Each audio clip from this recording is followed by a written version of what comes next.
All right, well, we're gonna go over how to make new bases, mostly for Blood Bowl, but it works for anything really. I'm gonna use Vallejo Fake Bud Acrylic. And all you gotta do is get about half what you think you're gonna need. I have Gaines Workshop's wonderful texture brush and our putty. And let me tell you, it's not, there's probably better things out there. Get about half what you think you need, dump it away. And you just want to, first you want to smooth it out, spread it around.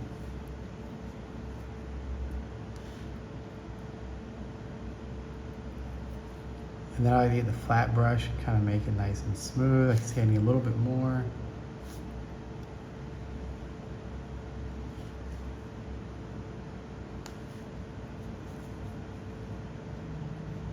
We're gonna make it nice and flat.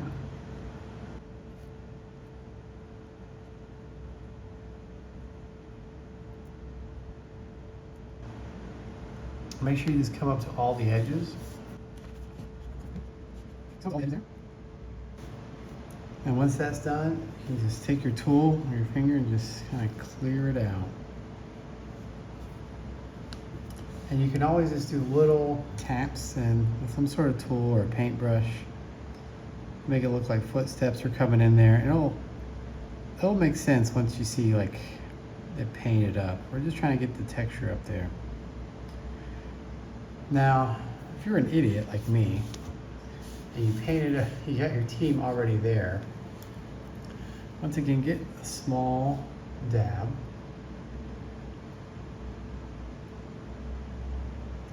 And just kind of brush to the side of their feet. And you have to be very slow. And it's okay if you get a little bit on me, it is Blood Bowl. But I highly recommend just not doing that. Just do the process first.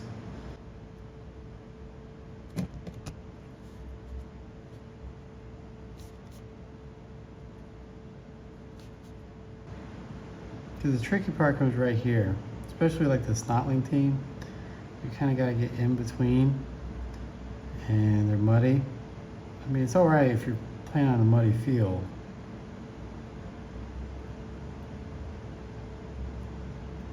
But just try to move it away. Just using your angle of your brush or your technique, whatever you got, spoon, just angle it away. All right, now I'm gonna spray paint mine in kind of a gray, but it takes about 30 minutes for this to dry. All right, now I got my gray on there, looking all right. I'm gonna grab some Gore Grunter fur, give it a shake. And we're just gonna hit all the bases.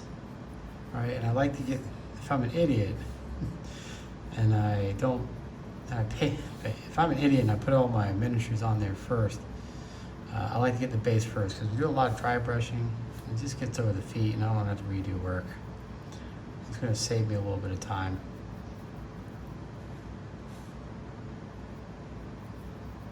If it pulls anywhere, just go ahead and move it. It's not that big of a deal. Since you're just dry brushing.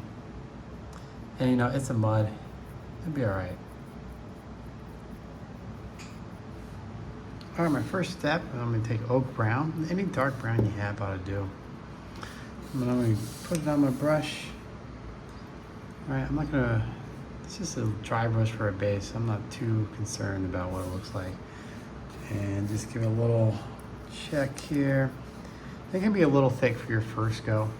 That's not a big deal, unless you get it on your fingers here. And just give it a nice little brush, because we just want a nice uniform look to go with that kind of Gore Grunter, right? There we go. The Gore Grunter is just getting those dark sections. And I recommend if you have any brown, just as close as you can to that wash you used. Right, just trying to highlight all of it.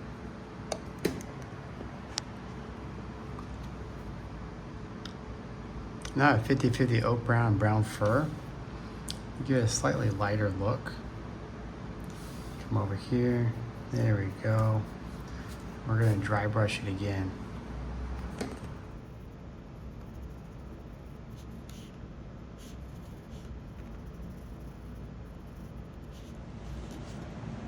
Now I'm just using my lighter fur brown. I can just check right here, make sure it's good.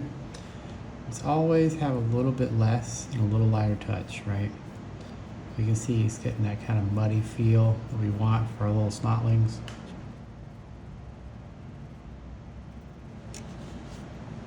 Now I'm just using my lighter fur brown. I can just check right here, make sure it's good. Let's always have a little bit less and a little lighter touch, right? You can see it's getting that kind of muddy feel that we want for our little snotlings.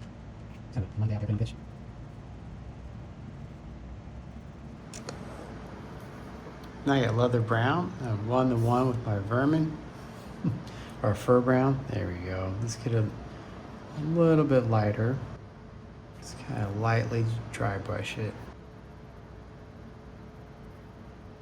Now we're just gonna do one more thing of just the leather brown.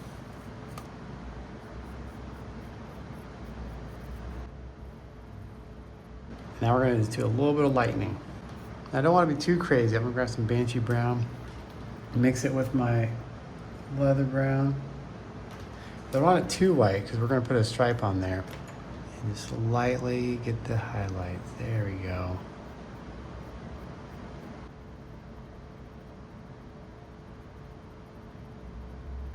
Now let's get our stripe on there.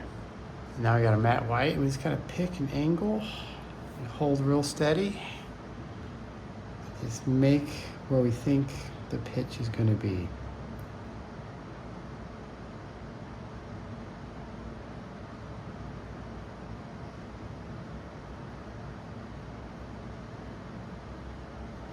And I think I want this one to be on the edge. It's like he's coming onto the field. So I'm gonna do that. I feel like it's a little too thick to be a normal line.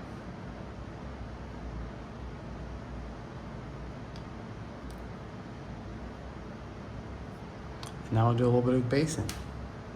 I have some turf tack from good old Woodland Scenics, and I want a little bit of grass on here, so I'm just gonna apply it directly.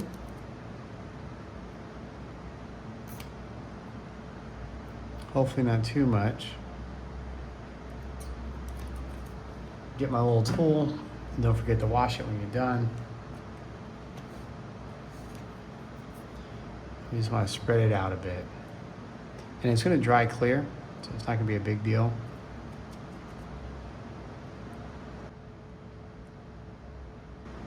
And anywhere you mess up, you don't like, you can always put a little bit there. Yeah, that's good enough. Now we just grab some blends. I forgot I just moved, and I 100% should have just dropped this on there. Now for this one, I got a little bit big because this is going to be for the pump wagon. And so now you can kind of see what it looks like underneath. But for a smaller guy, I would base it a little bit different. Now for the smaller guy, first, I'm going to assume he's on the field already playing and not a substitute. So I don't want as thick of a line, so I'm going to just turn my brush to the side and pick an angle.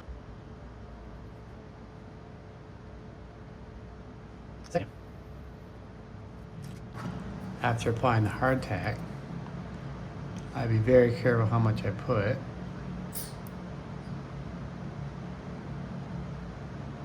This is a tiny little drop. Just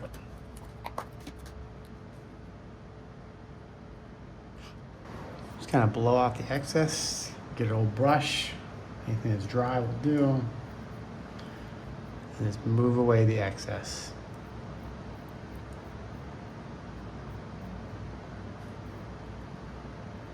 Once it's dry, it'll be nice and clear. And while it's drying, we'll put a nice black base around here, and that'll be it.